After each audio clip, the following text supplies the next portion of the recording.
All right, welcome to Cave Conversations 4 Part 2. So I'm here with my buddy Mike. He's got a YouTube channel, Mike's Nerd Cave, that he has these conversations from time to time on various topics. We are talking TechTober, which a lot has happened this month. On Part 1, we covered AMD, the new processors and GPUs, the NVIDIA GPUs and their lack of availability, the new Xbox coming out on November 10th and the new PS5 coming out on November 12th. So if you want to check out part 1, there's a link below to his channel. Go over and check that out. This part 2, we're going to be covering some of the new camera launches for this year, some of the new Android releases, the new iPhone, and the new microphones. So this is a gear heavy conversation. If you guys aren't very into talking about gear or nerding out of gear, come back for the next video. We're going to be expanding this into a bigger series between our two channels. Who isn't into gear? I think we all have. Everybody's got gear acquisition syndrome. Yeah, everyone has gas. Yeah, you just have it. Yeah, and I want to also point out, I was recently on a podcast.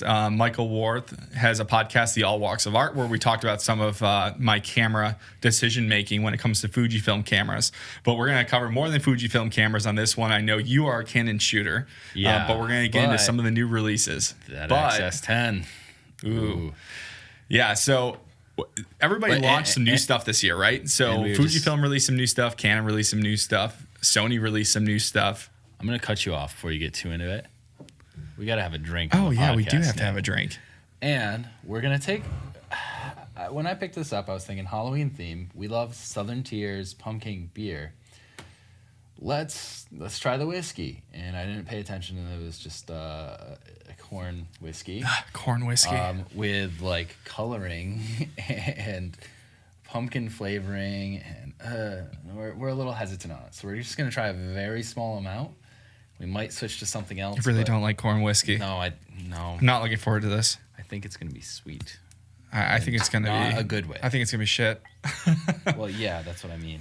So usually Cave Conversations, we break out a brew or a beverage, whiskey. Yeah, something to keep the conversation going. A little bit of liquid courage. Should I give you more? No, that's fine. Okay, that looks like it's more than what you poured. Well, yeah. Okay. All right. So again, we're trying the Southern Tier Pumpkin. It's whiskey and it's corn-based whiskey, so it's a little different. We're gonna just give it a little. Cheers. Oh God, I smelled it. I don't want it yet, but cheers. All right. We're gonna take a little sip.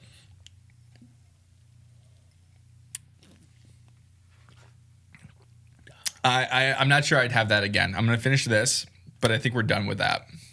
I don't like it. It's like, I don't know if anyone out there, you indulge. If you know what like a grain whiskey or a corn whiskey that hasn't been aged in anything tastes like, it tastes like they took that and they mixed in pumpkin flavoring and corn syrup. You know what this reminds me? I'm going to age this in a barrel and we'll find out what it tastes like next Halloween. This reminds me of the boozy flavoring that you would put in like a Starbucks latte. Like if you pump this in. That's what I mean. It's just the corn syrup. It's like I'm just gonna finish it out, but 1 second. I think we had an idea in case this wasn't good after we read the bottle. Yeah, we came with a plan B. We did.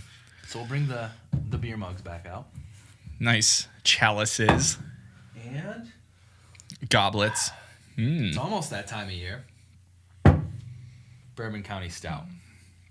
Mike, you gotta speak in the microphone. Sorry about that. Bourbon County Stout. I'm getting excited, getting a little ahead of myself. Let's get this open up. The guy doesn't open the beer, get the crack near the microphone. You know, this could be an ASMR channel, but we missed the boat. I think Nick you missed the opportunity. Is missing the point of we're drinking Bourbon County Stout. Oh, I'm very excited for this, but you missed the. No, I think I did that. I did that well. This was last year's edition, so this was 2019 Bourbon County Stout. We're getting close to the time of the year when a new one comes out. Yeah. So now that we've gotten the alcohol out of the way, we can dive into cameras. I think we want to hit first, right? Yeah. I'm excited.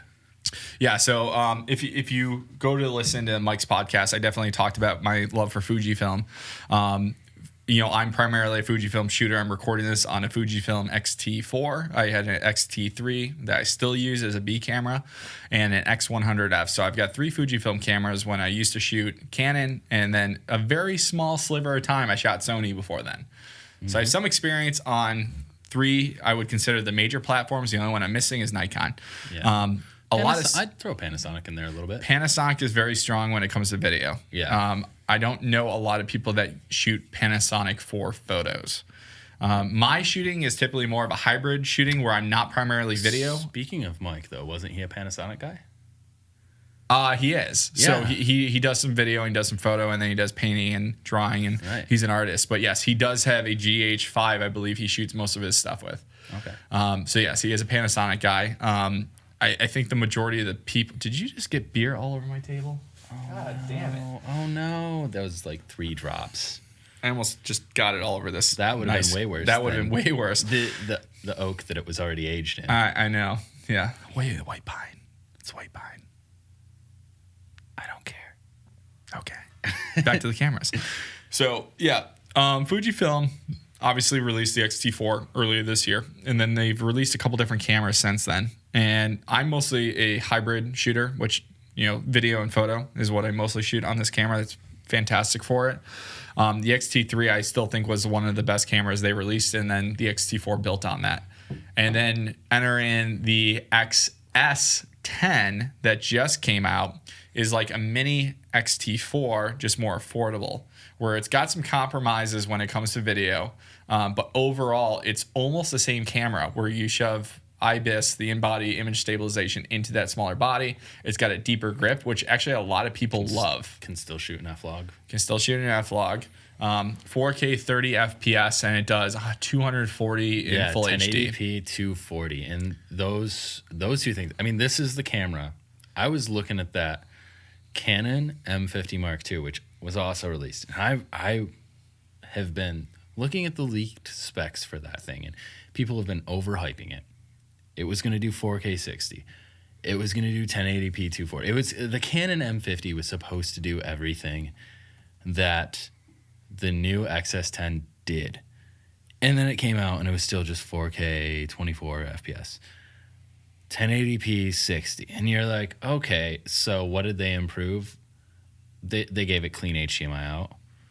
They gave it...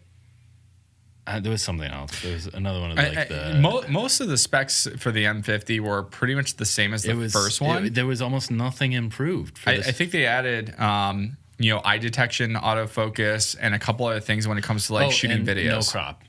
There's no more crop, which is nice. It's still an APS-C, so there's still that, but there's not the additional 4K crop. Right. Yeah. No. That's what I mean is the crop when you went to 4K on the original M50 was ridiculous. It was like 1.5 or 1.6 times on top of the APS. Yeah. No. So that was nice. That's a nice improvement. Right. But then the XS10 comes out 2 days later and has all of the same specs that were supposedly being leaked for this M50 Mark II, which, in my opinion, puts it in a whole nother class of camera. It's so much better in almost every way. And it's only about $100, $200 more, depending on what bundles, what deals you go with. Right. So, yeah, if you look at the XS10, I believe the body comes in at $999. Yeah. Which, of course, I think the X-T4 goes for $1,700. You can get an X-T3 for $999. You can, which that makes it a little interesting. But there are some interesting features that are in the XS10 that I would choose that, especially with IBIS. I'm leaning towards it. I think it's a very nice camera. And some people, the gripes they have with the form factor of the Fuji cameras, the grip isn't as deep, so you don't feel like you have a good hold on it. This added a deeper grip. Okay. One of the drawbacks is that it got rid of the dials that are on the top of my camera. I did see that. And that's one of the things I love about your camera. You can pick it up. It made it like the other brands. You don't have to learn the menus. You have a dial for everything that you want to adjust. Yeah, my argument for Fujifilm was always the film simulations, the quality of the video and photos, and then the physical dials. I can hand you, and if you understand how to expose a photo, you've got the shutter speed, you got the ISO, and you got the aperture, all right there on physical dials. You don't have to wade through the menus. The XS10 added a mode dial, so the typical, auto, shutter priority, aperture priority, manual, those kind of dials on there. Yep. And it did away with the physical dials for your main 3 exposure settings. Yeah, and I'll be honest, guys. Here, I knew crap about photography before I decided I wanted to start getting into this creative thing with the YouTube and everything. I was always like an art person when I was younger. I was into drawing and painting and all of that stuff. When it came to, I didn't have an interest in photography though, for some reason. So when it came to getting into cameras, it's only been the last couple of years now. And Nick's the one who kind of taught me how to take a good photo, what all of those things meant. And that's one of the things I really like about the XT3, XT4 was those dials, and that it took away the learning curve of the menus. It allowed you to just shoot a photo without worrying about some touch screen that's getting in your way. With that said, though, the direction I'm going, making a YouTube channel, doing all that, I'm focusing on video. And there's one other camera, this isn't new, but another camera I've been looking at personally that is in that price range, and it is the Blackmagic Pocket Cinema 4K. Is only like $1,200 right now. Yep. Yeah, I think the thing that most people do when they get that camera is that they adapt Canon lenses to it. It fits Canon lenses. I'm a Canon shooter, and I have a lot of Canon lenses. But you have EFS lenses, not the full frame versions. You're right. I could adapt it, though. You could, but there's a crop you would have to introduce. I have my 85mm is the EF lens, though. Yes.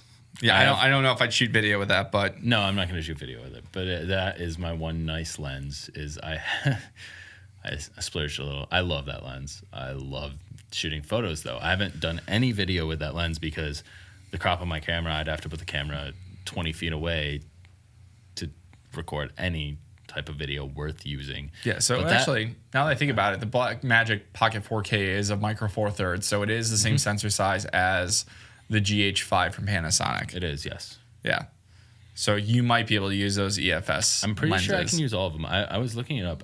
I know for a fact I can use the 85mm. But either way, I liked the idea of adapting the lenses I already have. I adapted my Fujifilm. That's true. I do. So like when I initially got my Fujifilm cameras, I have an adapter that I still use my 100mm macro, and which is a lighter telephoto lens, but I don't use it for macro too often. But that is one of the main lenses that I still adapt to that. And I was using some of my other Canon lenses early on before I started getting the XF Fujifilm lenses for the camera. I think the other thing I like about the Pocket 4K though is I can shoot 4K 60 without a time limit. Well, I mean, there's going to be a time limit. It's going to get hot, but it doesn't stop at 29 minutes. You can shoot for an hour on it and be fine, because that camera is made as a cinema camera. Even though it's a little pocket-sized camera, it's a cinema camera, and it's made to shoot for a longer period of time. So I actually hadn't looked into those because I thought they were all way higher priced. I didn't realize you could get the Pocket 4K for that price. So that actually is now on my radar as well. But yeah, back to... I mean, if you want a hybrid, I would still go with something else. If I want a hybrid, but I'm not going to get rid of my camera. Right, sure. So for photography, I love my camera so far. And it's not... I love it because it's lightweight. It's a DSLR, but it's lightweight. It's the SL2 from Canon. And the photos I get on it are awesome because at that point it's all about the lighting and the lens is what I've found so far is more important than the camera. And I've found that I can get some really great photos with that camera as long as the settings are right.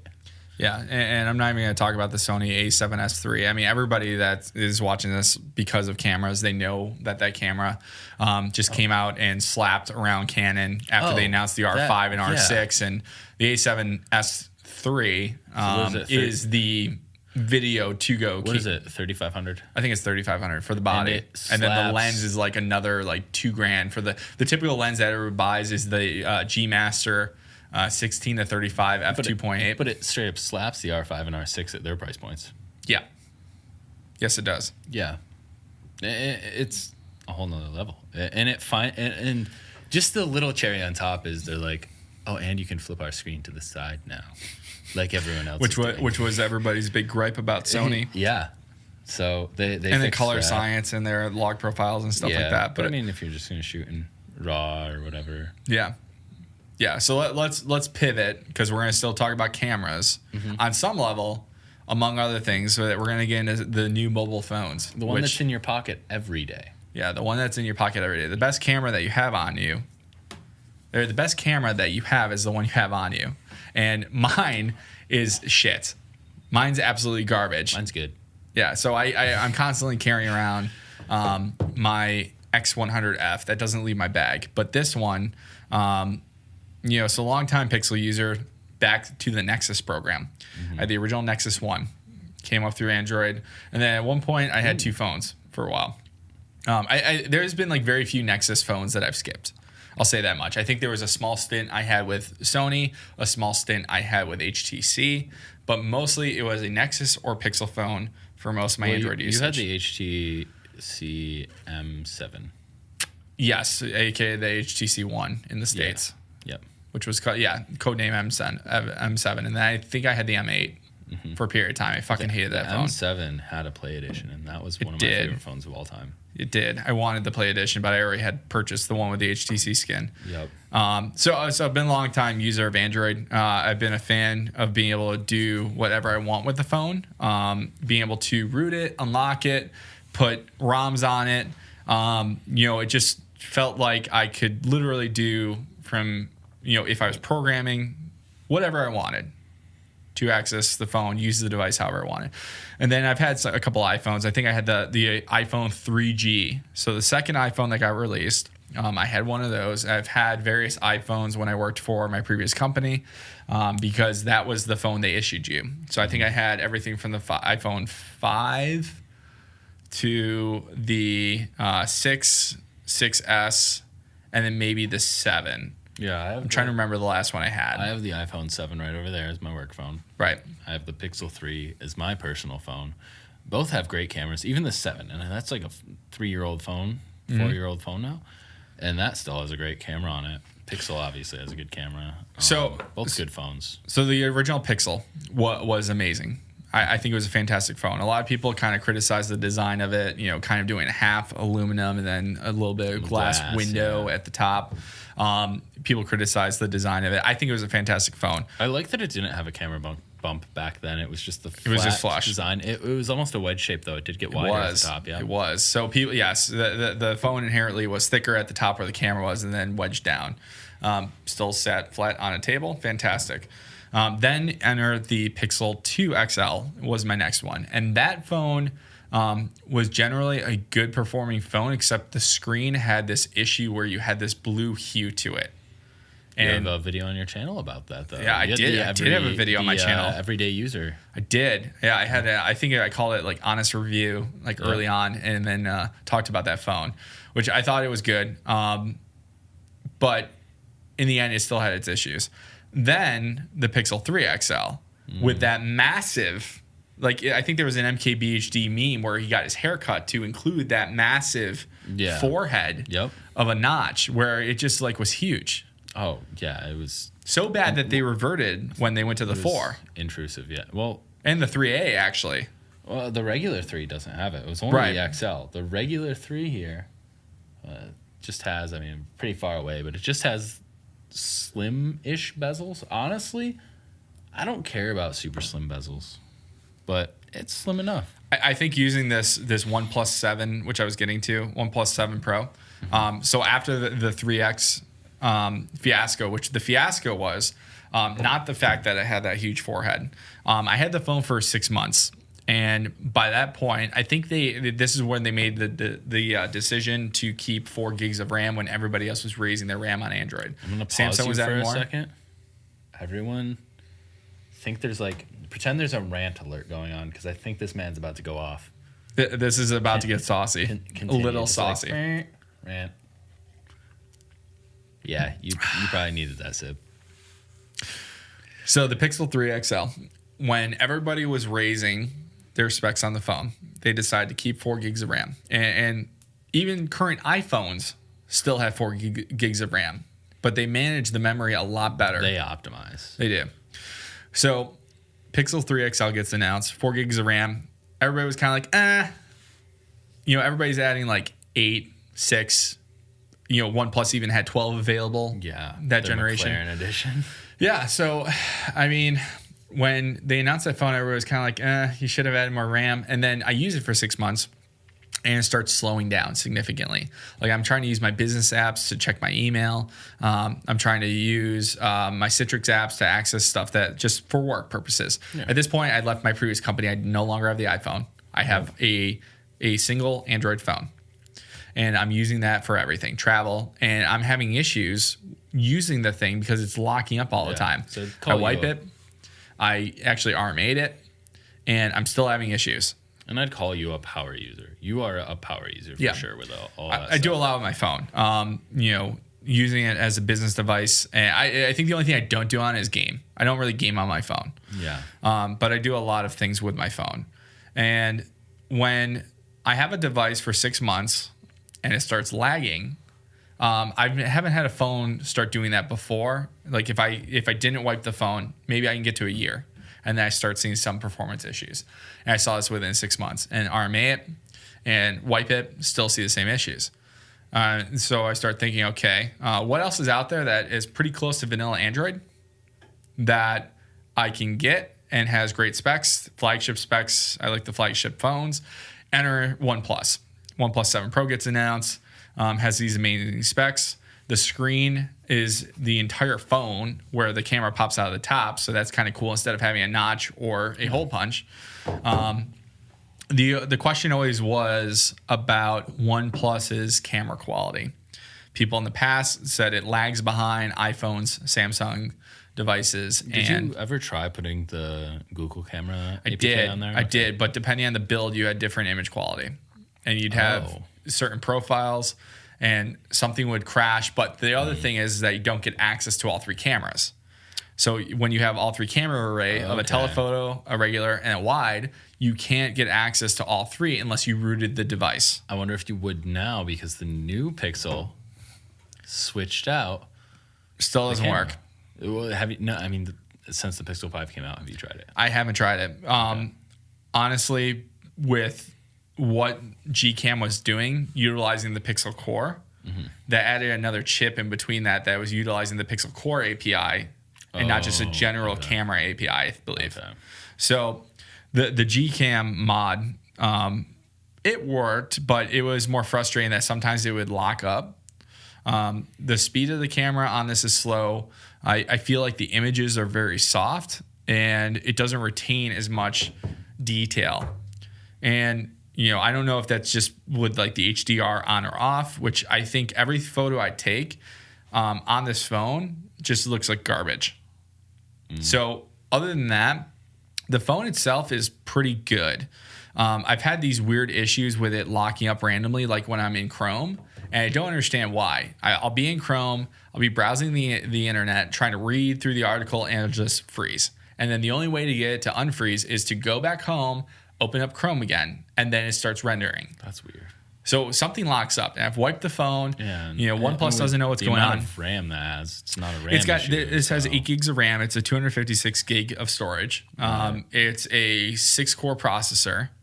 Yeah, it's not a spec issue. It's a software thing. It just seems like, there's something. And then you look at the newest Pixels, you look at Samsung, you look at all these different things, and you start going, okay, now that we've bolted all these things on Android, each generation we have a new battery project that's supposed to give me better battery life. And then each version you upgrade and you're like, well, this kind of, my battery's worse, of course, because I've increased my processor, specification. I've increased all these things. And the battery life is still relatively the same or worse, even though we're getting bigger batteries. Right. So when you bolt all these things on Android, is it coming to the point that you've bolted on so much that you're having something fundamentally wrong with the OS? I'm gonna cut in and just in here, and I already know your thoughts on it a little bit, but so then there's the Pixel 5 just came out. Right. Everything you've said about specs, and they go ahead with the Pixel 5, and my microphone just outed on me. Doesn't want to hear about the Pixel 5 apparently, but It's rigged. it has 8 gigs of RAM. That's good. Everything is top spec except the 765G, which is technically a lower end processor than what was in the Pixel 4, except for the 5G antennas. I've watched a bunch of reviews on it. I'm actually debating it as one of my next options down the road. But there are a lot of people worried, power user wise, if it can keep up over the long term compared to other phones. I know that the camera is still amazing on it. I know that currently watching reviews of even power users, it keeps up in tasks day to day. I think the 8 gigs of RAM really helps with that. But it's like the everyday man's phone. It's clean, it's minimal. Nothing stands out about it. There's nothing like, oh man, that's a Pixel like that. I got to get that. But if you get an everyday man's phone, why not just get the 4A? Exactly. So why would I spend $700 on the device? Right. And that's compared to $350. Yeah. Well, there's a couple things. It's the slightly faster processor. The 5G, but you can get the 4A 5G. Right. The water resistance is only at the top end. The wireless charging is only at the top end. So if you want those special features, you have to go all the way up to the the Pixel 5. Everything else though, honestly, I go back to the 4A. Me personally, I'd probably enjoy the 4A or the 4A 5G better, just especially with the headphone jack. I still miss a headphone jack. But like the phone itself, like the design still very much looks like you took the Pixel 4 XL with the camera cluster on the back, whatever you want to call it. You took that and you slapped it with the front face of a 4A, and there's your Pixel 5. Yeah, that's what happened. That's it. It's a good phone, just very uninspiring. And that's fine. Right. That's what the old Pixel... Well, no, not Pixel. That's what the Nexus devices were. That is what the Nexus devices were for Google. Nobody would recognize a Nexus 4 or 5 in the wild back in the day. No one cared. No one knew what they were. They were just Google's own kind of software projects on a phone that were mid-spec, mid-price. That's what this phone finally went back to. It finally went back to the roots of Nexus. So it depends on how you feel about that. I know, we keep going back to, you're the power user. You're the one, you're looking for something that's going to last a long time, handle a crazy amount of day-to-day use because you use it for your personal phone and your work phone. I guess let's get to it. So I brought up the iPhones came in. We got 4 new models of iPhone. We got everything from the new iPhone 12 mini, $699. The iPhone 12, $799. The iPhone 12 Pro at $999. And the iPhone Pro, or 12 Pro Max at $1099. And those are the starting prices across the board. Obviously, they change depending on carrier incentives, all that shit. There's so much stuff that goes into it, especially here in the States with, like you brought up just now, the carrier incentives. But yeah, what did you think about that with all of this ranting you've just done about Android and your struggles along the way? And then they come in and they're adding in, especially with iOS 14, it seems like it's getting more Android. Like, definitely not all of this customization there, but it's getting in there. So that was interesting to me. I clearly, I use a MacBook Pro as my main workhorse for myself personally and my business. Gross. And I like the optimization that this laptop gives me and the power gives me to be mobile. When I'm editing video and I'm editing photos and other stuff, the optimizations with this laptop work very well. I have an iPad Pro as well. Yeah. And the iPad Pro, I was able to preview the beta for iOS 14 with some of the widgets and some of that stuff. And then, I sat there and kind of looked at my phone and went, okay, I'm able to place apps wherever I want on the home screen, and I use 2 widgets today. That's it.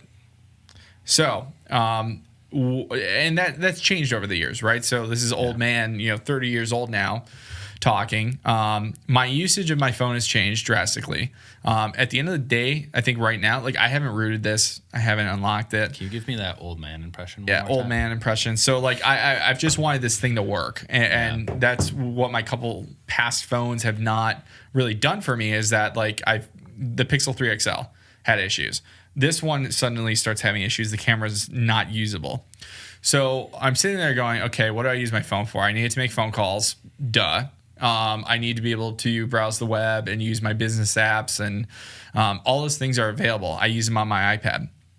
At the end of the day, I'm not really doing much to customize the phone. Right. This kind of goes back to, I'm just going to cut in for a second, back to what I talked about with Wolfgang on Cave Conversations 2 back on my channel, is both him and I were in a similar boat to you. We went with Android at a younger age because we like to tinker. We want to make the phone what we can make it. And we want to save money and make the phone the best we can for that money.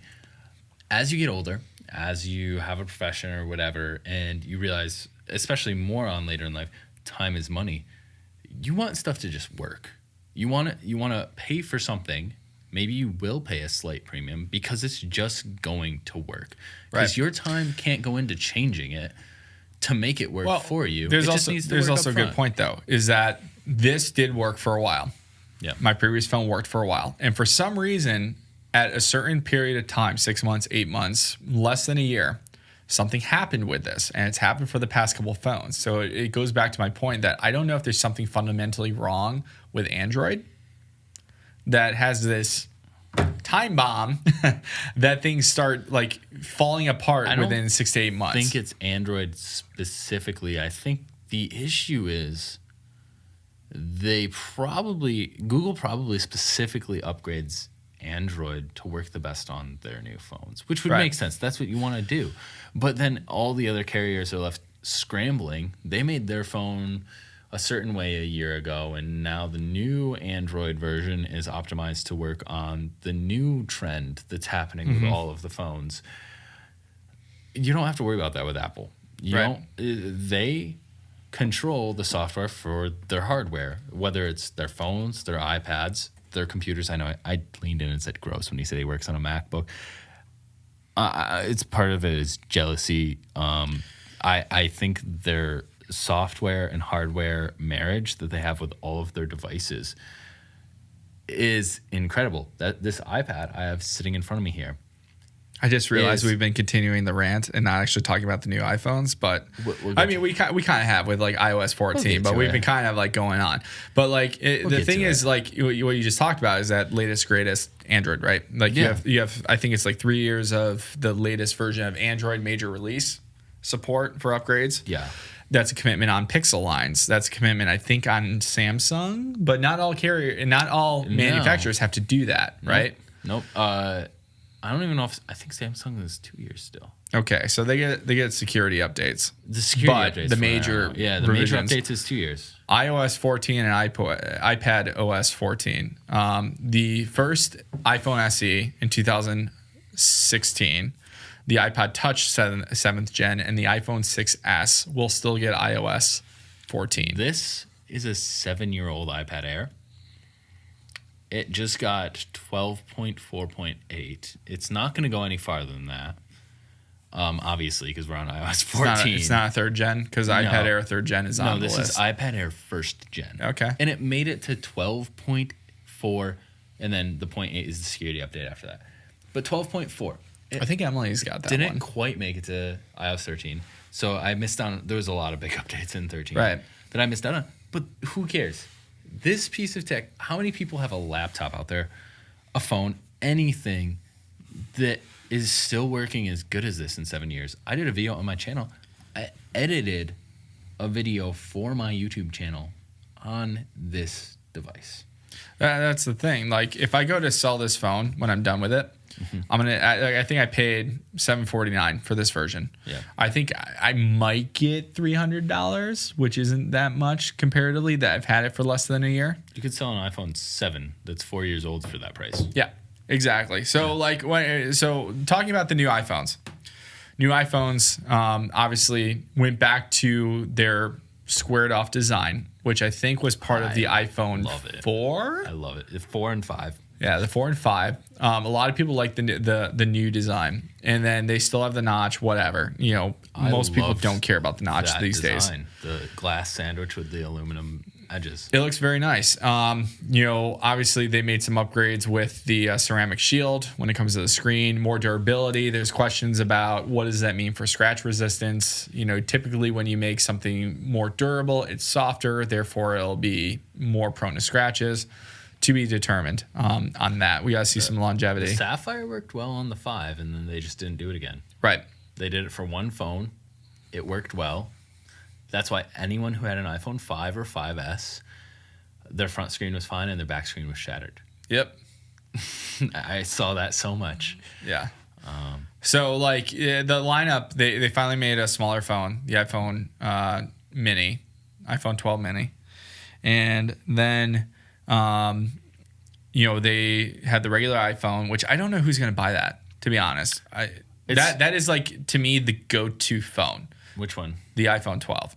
That is going to be the go-to phone. I don't care you don't about think whatever. Gonna buy the mini? No, people are going to buy the mini. I'm saying the iPhone 12. Yeah. I don't know who's going to buy that. Oh yeah, no, I want the mini. Holy crap! If I could I have wanted an Android device to be top spec and small like that ever since my original Moto X in 2013. That phone was the perfect size. Somehow that phone had the same size bezels as my Pixel 3. I just pulled it out the other day. And a 4.7-inch screen, which is the same as every iPhone through the iPhone 8, but with smaller bezels than those iPhones. So I would absolutely love that iPhone 12 mini.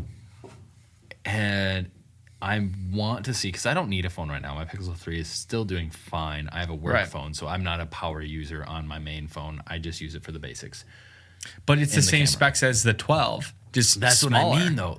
So if they keep this trend up, if Google doesn't follow it, or anyone on the Android side doesn't follow it with a mini phone, I will be switching to iPhone in a year or two when that 12 Pro or the 12 mini comes down in price, because I can buy it in 2 years and still get guaranteed 3 years updates. Yeah. That's the same as a Pixel. That's fine. I consider a 2-year-old iPhone almost new because it's the same amount of updates. Yeah. So I'm looking at the lineup where you go from mini to the regular to the Pro and then the Pro Max. My eyes, to be honest, are looking at the 12 Pro Max. The 12 Pro has pretty close to the same cameras as the 11. I was gonna say it's not. The 12 Pro isn't an upgrade because they took the same sensors.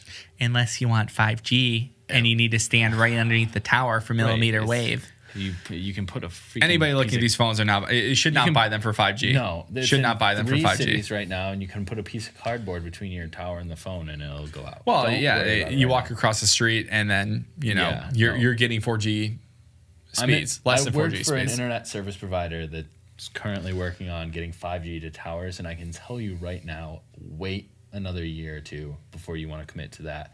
It's not great yet. So I guess that's a good point, right? So the 5G big feature, and then the big thing is, the joke is Verizon paid all this money to get up there during the presentation, and 5G just got real. Okay, yeah. If I'm standing, that was a Verizon advertisement for 20 minutes, and it almost ruined the iPhone launch day. Yeah, and everybody that's looked at 5G, Verizon is doing it differently. They're doing the millimeter wave. No, well, everyone's doing millimeter. They're doing the ultra wideband. Yeah, ultra wideband millimeter wave, which is so you have millimeter wave, which is what everyone's doing, right? And then you have their flavor. Yes, which you literally need to be standing right underneath the tower. No, Verizon's is good. Verizon's is the only one because they're doing the wideband with it that can pass through something. Right. Everyone else's is I hit something. Oh no. Sorry, that's probably loud, guys. We'll mute that. It's fine. It's in a case. It's also free. He totally broke it. 3 years of updates down the drain. Anyways, so like I'm sitting there thinking that I just need the device to work, number one. And with the camera being what it is, iPhone cameras have always been fantastic. They had Dolby Vision to the video capabilities for the pros. And then the Pro Max actually has a bigger sensor, which is supposed to be, and theory. It's about 85% more lighting. It says it's going to be better. You know, just looking at the theory and science behind it, that should be a better camera. Nobody's tested it yet. The embargoes haven't been lifted. It's a bigger sensor than what's on some literally handheld cameras. Yeah, and it's got the new optical image stabilization that they've added there too. Some of them had it before. This one changed sensor size, upgrade the camera. That one to me looks like that one's going to be a leap forward. Now, people will say that phone's too big. I'll say that this phone's big. This phone is really big. So I'll say that phone's too big unless you're getting it for the purpose of, one, just daily driving it for everything. Everything you do when you're traveling for work like this man does. If you're answering emails, constantly browsing through different stuff, looking over plans, whatever it is, and you need that big screen, you need to be able to look at a lot of information and get it done quick, that's a phone. And then on top of that, if you want a camera on the go that can actually compete, especially the fact that they added, I'll let you talk about it, but they added in the fact that you can shoot RAW on those. Which I don't know how that's going to change. It's their own kind of RAW. Apple Pro RAW. Yeah, I don't. Yeah, RAW. It's kind of redundant because RAW is inherently Pro. Yeah. There is still. It'll be weird. It's still going to be interesting to see how that shakes out. But this phone is the same size as a 12 Pro Max. In either way, what I was going to do is it'll probably be a nutty camera. Yeah, I think if you're looking at that phone, that's the one to go for if you care about the camera. And then, it's going to be thinner than this one. Right. But the footprint is about the same size. So I'm not really changing much, and I'm used to this. And if you get the reliable updates and reliable functionality, it's going to last longer than that. So I haven't come out and said it yet, but I think I'm getting an iPhone for my next phone, which will be the first iPhone as my main since the iPhone 4, maybe. Your girlfriend's gonna be upset. Yeah. He convinced his girlfriend to switch from iPhone to Pixel like about maybe a year or two ago. Whoops. Telling her how much better it was. I forgot my microphone noped out. I should jump back. It was better. It was. But for me right now, I think I'm so fed up with the state of Android. Because if you look at the options, right, you either go with a Pixel at my price range, my feature set, I want a flagship phone. You go for a Pixel, which is kind of compromised on flagship. You go for a Samsung, you're paying mucho money to get a flagship phone. You're paying at least $1,200. And then if you go for the Note Ultras, you're paying $1,500. Well, and the Note 20 Ultra has an amazing camera. That's another one that's a $1,500 phone. Right. The sensor on it is also nuts. It would probably compete with the newest iPhone from the samples of photos I've seen some photos though. Like some of the photos on the Samsung devices, they seem like they're overly saturated and overly sharp. And that's always been Samsung's thing. If you shoot in, they have it's not RAW, but they have their own like cleaned up mode of shooting that you can set the phone to that really just pretty much lets the sensor do its thing. It looks good because you can see that the hardware they're putting in there is next level. Their software isn't great. Their software I hate work to it. Yeah, I hate Samsung, especially when you open the weather app and you have an ad at the top. I hate the fact that Samsung puts out this amazing hardware, phone, camera, everything built into this perfect little package, and then they just ruin it with their own software. Well, you brought up the Google Play Edition HTC phone before. Everybody has always said if there was a Google Play Edition Samsung phone, there was. I think there was. I'm trying to remember what it was. The Galaxy Nexus. Yes. Wolfgang had it. It was the one But that the had Galaxy the Nexus, I had one of those. That had was the curved screen. Yeah, but that wasn't like a Google Play Edition Galaxy. It was that was Galaxy just a Nexus. I had that phone. They did the. I still have that phone somewhere. They also did the S3 Play Edition. That's what it was. Yeah, I was gonna say it was an had S. that as well. We Galaxy talked about S. that. So yeah, the guy I had on mine, Wolfgang. Yeah, he was always a Nexus Pixel guy, and that's what he had, the Galaxy Nexus. But like imagine an S20 Ultra Google Play Edition. It would be amazing. That'd be juicy. That would be. That essentially is taking what an iPhone 12 Pro Max is, right, and putting it on Team Google, because that's all it is. It's having hardware married to software. I just want the clean UI. Yeah. Vanilla Android. Like the closest thing to it is Oxygen OS on OnePlus. Yep. Even OnePlus is like fucking around and doing like some weird stuff with their software. Motorola also is super clean too. Motorola was. They're in the budget end now with their G devices. So like I see it this way: if I want a flagship Android phone, I'm either getting OnePlus for the software, compromising on the camera, which is, if it's good enough, it's good enough. But this one has been awful. Samsung, where you're compromising on the skin, the Android skin. The software experience. Yeah, the software experience isn't as good. If I open up a weather app and I see an ad, that's not great. And updates. Updates have been lagging. The price for a flagship phone, if I'm paying $1,500 for a phone, how much is that going to sell for if I resell it? No. It's just no. Exactly. So Samsung phones halfway through the year sell for almost 50%. The new ones that come out now on Black Friday, they're like heavily discounted. I can go on right now and get an S10 or even an S20 for around the $550 mark. So like in general, I guess to put a bow on this is that the state of Android to me right now is very uninspiring, and it's driven me to look at iOS and iPhones. And I think with some of the newer stuff they've added in iOS 14 and just having the resale value and the high feeling of premium for a device that I can resell it after the fact has been very attractive. And that's why I think my next phone is going to be the 12 Pro Max, which I can pre-order next Friday. I think November 6th is the pre-order, and then it's available the week after. But that's kind of like come to a head where like I just want this fucking thing to work. Mm-hmm. Well, as phones got less inspired, if you compare phones in 2011, 12 to phones now, they were still figuring out smartphones back then. They all had their own character when they'd come out. Now it's just this little slab of glass. Everyone has the same little slab of glass, and it's all about what hardware they put inside it and what software it runs. Mm-hmm. And there's nothing like, unless you get one of the new foldable phones or something, there's nothing that really sticks out crazy about any of them. No. You just want it to work. And it's now become, it's not an argument of features anymore because no one's just outshining everybody else. It's an argument of compromises. And when the list of, you're going to look at the phone that has the shortest list of compromises.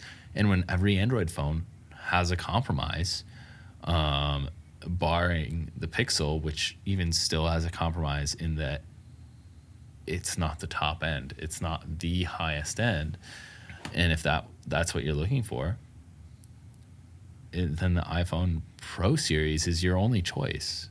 Mm-hmm.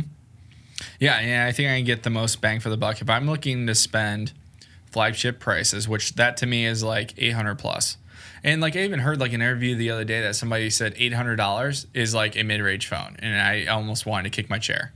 I'm like, if you're spending $800 on a phone, and that's a mid-range device, something's wrong. I've never spent over $400 on a phone. I got my Pixel 3 on a deal because I was a Fi member on a Fi 4-year anniversary that they had Pixels for half price. So my girlfriend and I each got one.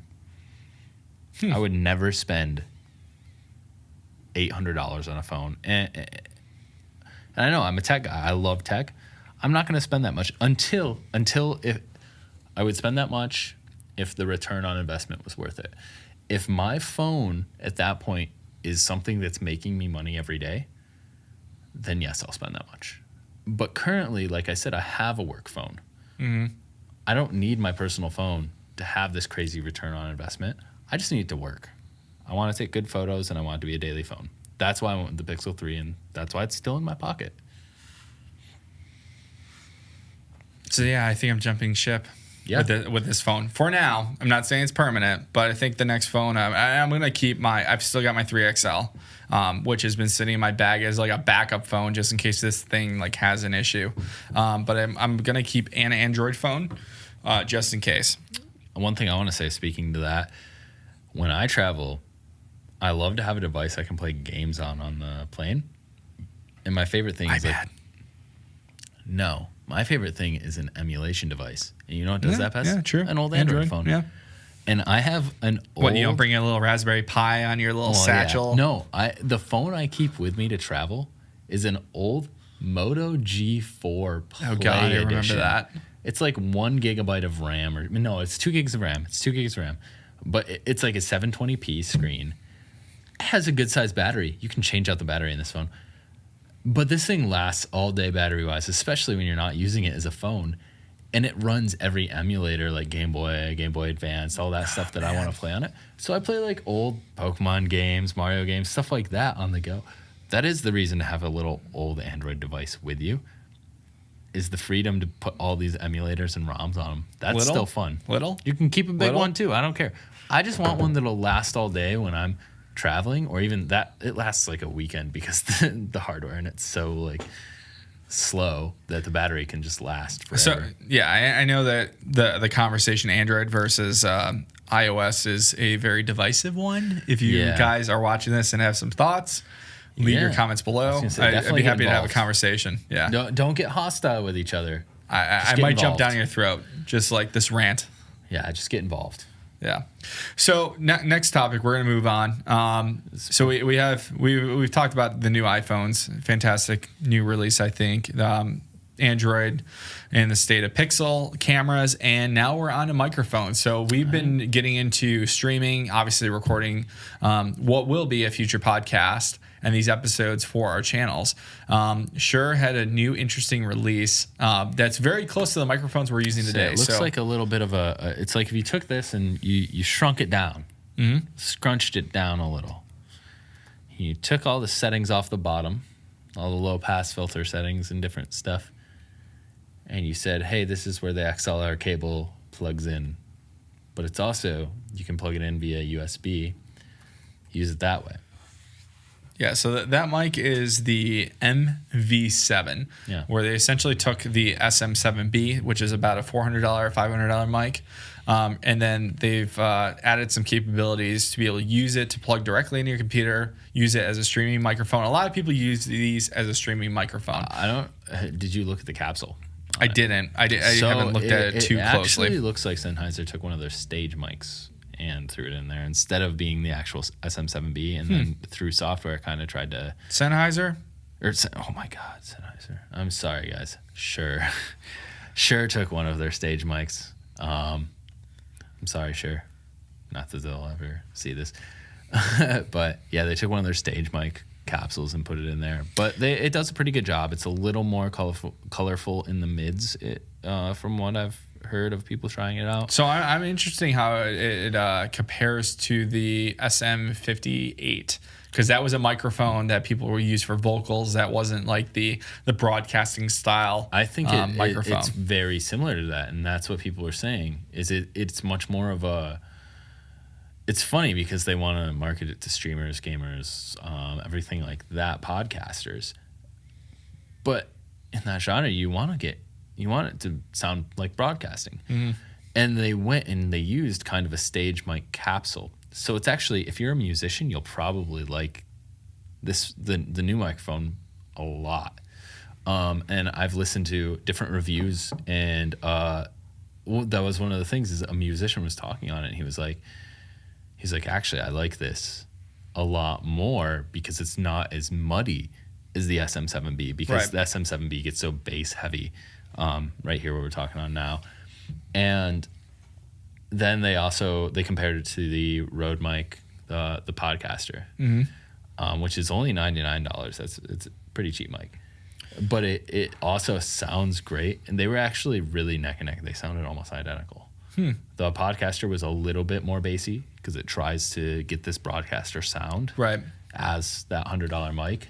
But no, this new mic from Shure was MV7. MV7. Yeah. Yep. It looks to be, especially if you want a microphone that can be both XLR and USB, and it can do those simultaneously. So you can have it hooked up to a computer via like USB and be talking to somebody, streaming, whatever you want to do, and they'll get a good quality sound, as well as having it run through XLR into something like we have here, recording it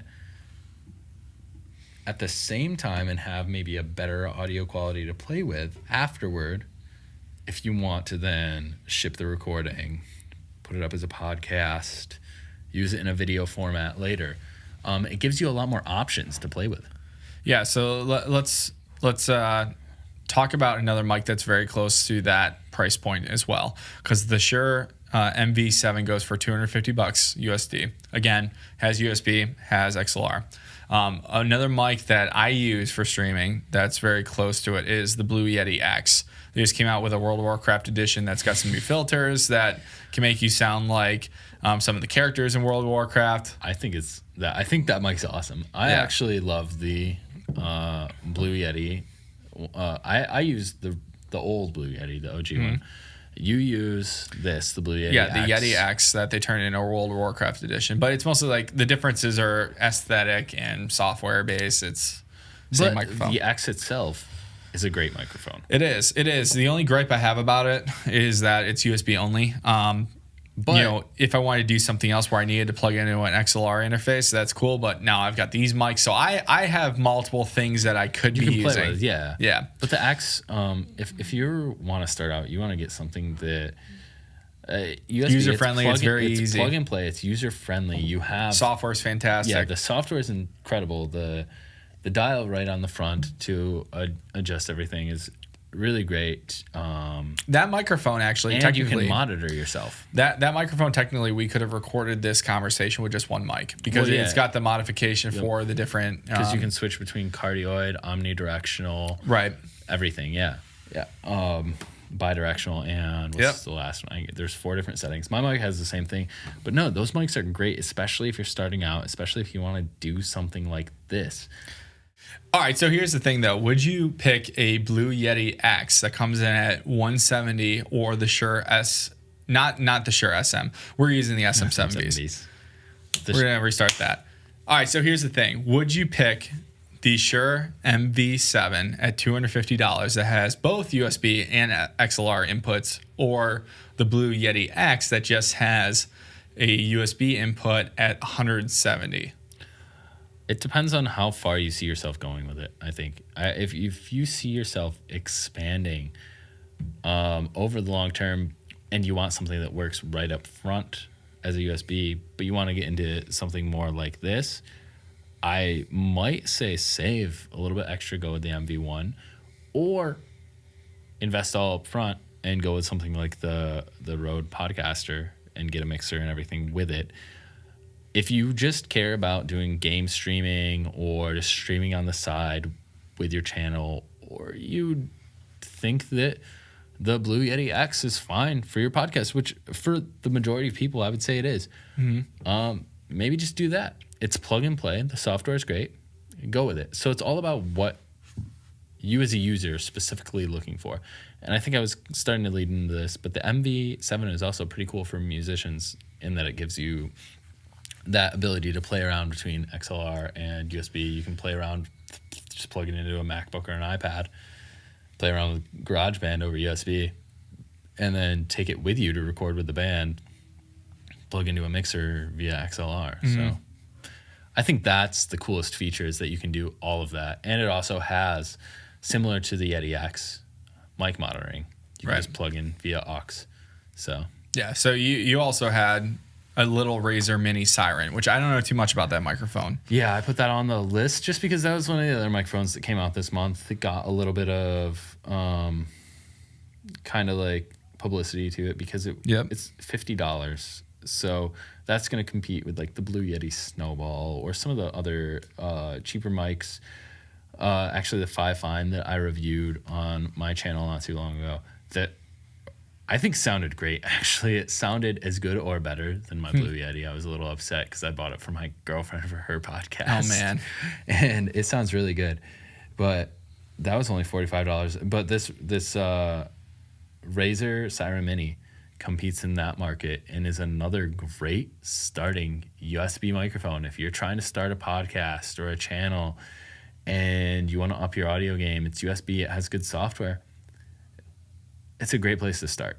For $50, you can get something that'll make your audio sound better than just straight up on your phone or on your camera.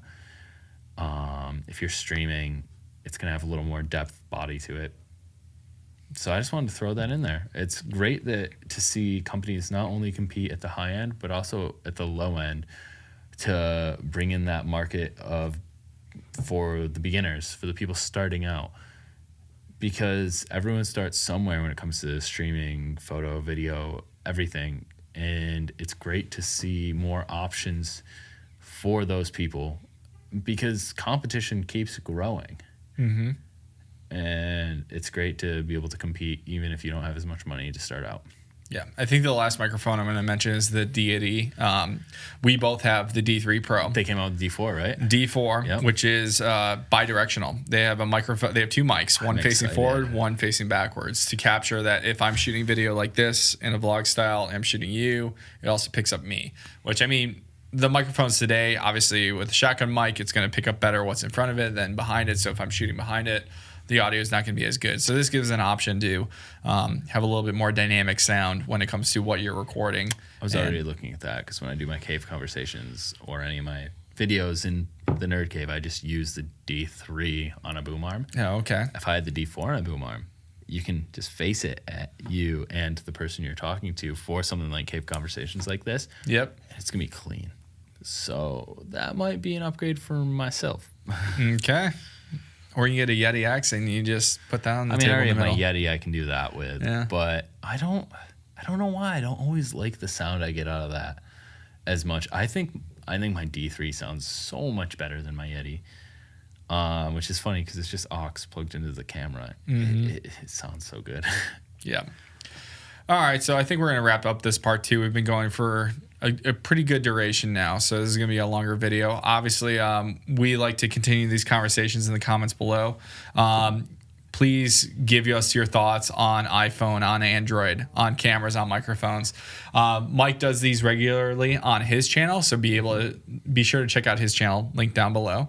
And we will see you guys for the next one for Cave Conversations 5. I might not be there, but you will definitely be there. Yeah, and I'm sure Nick will be in a lot more of these.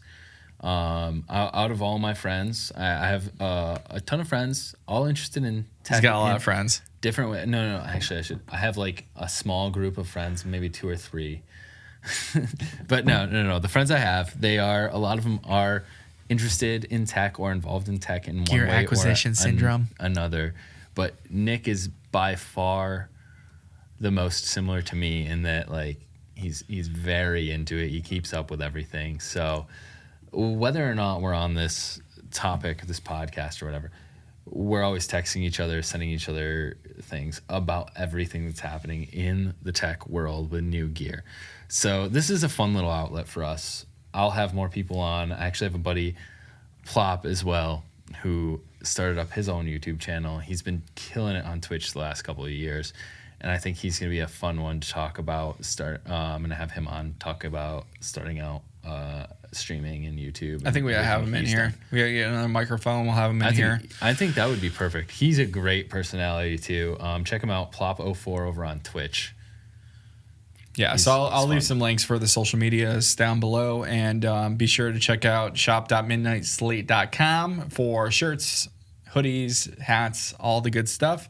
I'm going to be working on a second line that are coming out sometime soon. Mike obviously is part of the Midnight Slate crew, and we're creating content. In the future, we're going to expand this to a bigger podcast. I've got a couple topics that we're going to build out, and we might just turn this into an official little production here. So yeah, we started a PC build for in here to stream with, and then COVID hit, and we didn't get to do anything with it for that. COVID. So we'll get back to that. We're going to have a fun video for Nick's channel at some point with a PC and a streaming setup and making his office this crazy little side thing, but it's going to be a little bit. All right, guys, we'll see you in the next one. Thanks for hanging out. Peace. Cheers.